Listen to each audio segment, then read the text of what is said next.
Oi gente, eu sou a Duda e hoje nós vamos conversar sobre 13 à Mesa, de Agatha Christie. Este livro faz parte do projeto Lendo Agatha Christie em Ordem Cronológica e se você não conhece o projeto ou perdeu algum vídeo, eu vou deixar a playlist nos cards aqui em cima. 13 à Mesa foi publicado originalmente em 1933 com o título Lord Edgware Dies, ou seja, A Morte de Lord Edgware.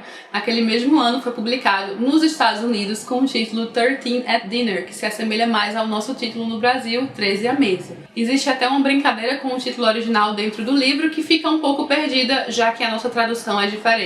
Em determinado ponto, um dos personagens fala: naquela noite ocorre a morte de Lord Edgware. Aliás, bom título este, A Morte de Lord Edgware. Ficaria bem em uma vitrine de livraria, que é justamente o título do livro.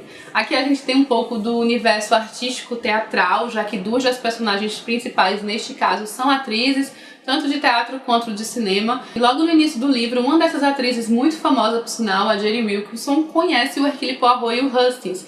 E ela fala para o Poirot que tem muitos problemas pessoais com o marido, que quer se divorciar para casar com outro homem, mas que seu marido se opõe terminantemente ao divórcio e ela fica presa nisso.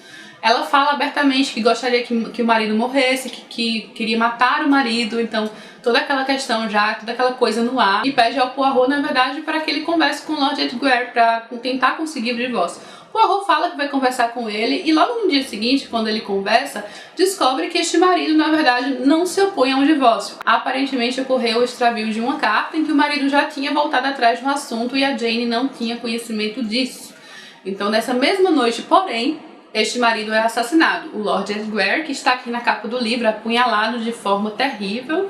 Foi uma morte muito precisa. No momento em que ele foi apunhalado, ele morreu, uma coisa muito cirúrgica, um local específico que comprovava um conhecimento prévio que aquele ponto ali seria mortal. E começa o quebra-cabeça, porque aqui nós temos, claro, como a suspeita principal, a personagem Jane Wilkinson, que era a esposa do morto. Falou abertamente que gostaria que ele morresse, ela tinha um motivo, no entanto era um motivo um pouco falho, já que o Poirot descobriu que ele já estava disposto a dar o divórcio. E acontece que nessa mesma noite da morte, a personagem é vista em dois locais diferentes ao mesmo tempo por testemunhas confiáveis. Um desses locais foi justamente entrando na casa do Lord Edgware, pedindo abertamente para falar com ele. Quem abriu a porta foi o mordomo e ela se identificou como Lady Edgware. Entrou na biblioteca onde ele estava e após isso o personagem morreu. Ninguém soube, só descobriram no outro dia, mas foi mais ou menos na hora da morte. Só que Lady Edgware também apareceu num jantar bem longe dali, com 13 pessoas à mesa. E aquelas pessoas estão dispostas a comprovar este álibi, e são pessoas que nem eram próximas assim dela. Então elas não teriam por que mentir no lugar da Jane Wilkinson. E ela não ia para esse jantar, ela tinha falado em alto e bom som que estava com dor de cabeça e iria dormir. E aí entra uma questão importante, porque no começo do livro a gente conhece outra atriz, que é a Carlotta Adams, e a Carlotta faz imitações de outras personalidades, de outros atores e atrizes, e uma das principais imitações da Carlotta é em relação a Jane Wilkinson. Então ela consegue se passar, teoricamente, pela Jane Wilkinson.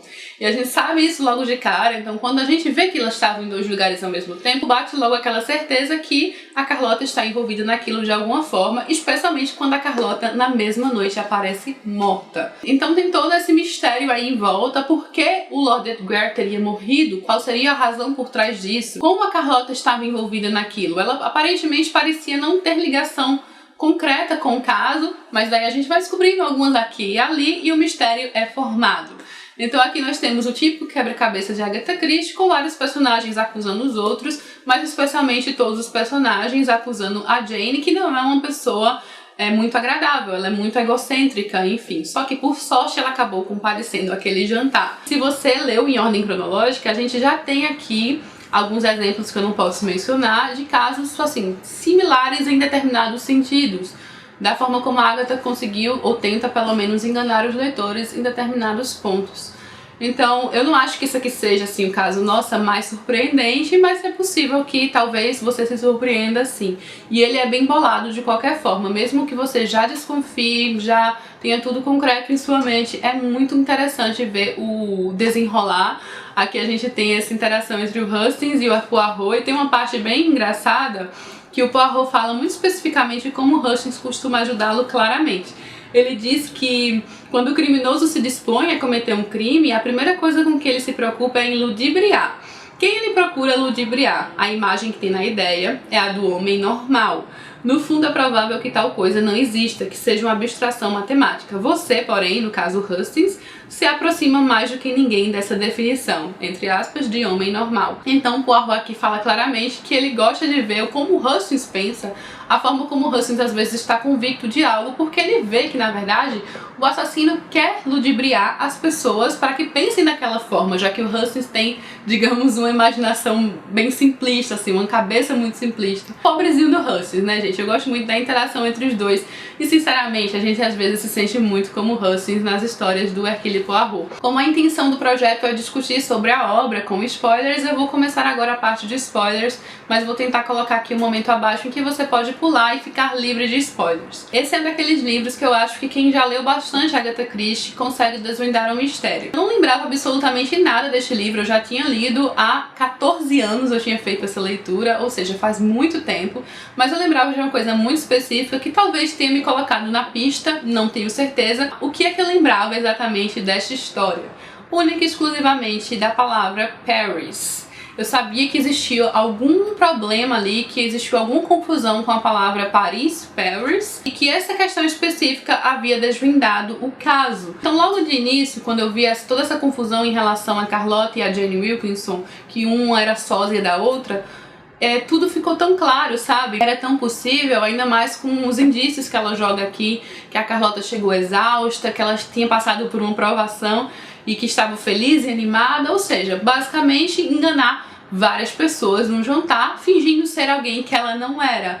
Então eu acho que a forma como esse mistério foi montado foi muito interessante, e ao mesmo tempo a Agatha meio que dá a solução, entre aspas, logo de início, porque seria muito fácil a gente imaginar que a sósia estava no jantar e que a pessoa que tinha todos os motivos para querer o marido morto tinha simplesmente ido lá e matado o marido e depois matado a única pessoa que poderia contar a verdade. E a personagem é tão egocêntrica, né? Tem sempre essa característica de achar que o mundo gira ao seu redor, de não ligar para os outros. Então, de uma forma geral, eu acho que ele é um caso muito óbvio, entre aspas, como eu falei. Essa é a minha segunda leitura, essa foi a minha impressão.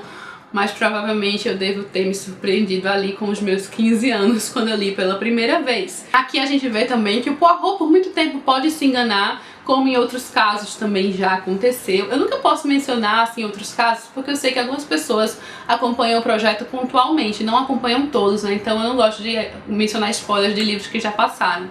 Mas enfim, aqui a gente vê que o Poirot também pode ser enganado pelo criminoso, já que boa parte do livro ele ainda está um pouco no escuro, justamente por não entender perfeitamente onde tudo se encaixa. Escureceu um pouco porque eu tive que pausar o vídeo porque a câmera descarregou, mas voltando, eu também gostei muito da carta que a criminosa enviou ao Poirot ao final. Além de ter fechado todas as questões de forma geral, a gente pode ter um pouco do lado dela, daquela visão deturpada e muito específica da personagem, tipos de mente psicopata bem característica, né, dela, da Jane Wilkinson. Então eu gostei pra ver um pouco mais da personalidade dela, que a gente já vê ao longo do livro, mas enfim, que aquela carta meio que coroou tudo. De uma forma geral, é um livro que eu gosto. Eu gosto do clima de 13 à Mesa, mas eu acho que ele tem um mistério relativamente fácil de desvendar, de compreender. E como curiosidade, a Agatha comenta na autobiografia que ela tirou a ideia desse livro de uma atriz que existiu, é a Ruth Draper, que fazia monólogos, enfim, que ela achava essa atriz muito talentosa. E a gente vê um pouco aí dessa influência quando lê o livro, né, e se dá conta disso. E a leitura do projeto para o mês de outubro é o livro O Cão da Morte, é um livro de contos. Este eu nunca li, será a leitura inédita, tanto que eu adquiri esse livro recentemente, porque eu não tinha na coleção, tô bem empolgada. O vídeo vai ficar marcado para o dia 26 de outubro, uma quinta-feira. A gente conversa um pouco mais sobre O Cão da Morte no dia 26. É isso, eu espero que vocês tenham gostado do vídeo, que quem leu também tenha curtido a história. Dá uma olhada na playlist de Agatha Christie que eu vou deixar aqui ao lado, caso você tenha perdido algum vídeo. Se gostou, não esquece de curtir aqui embaixo, isso ajuda muito o canal, se inscrever. Beijos e até a próxima!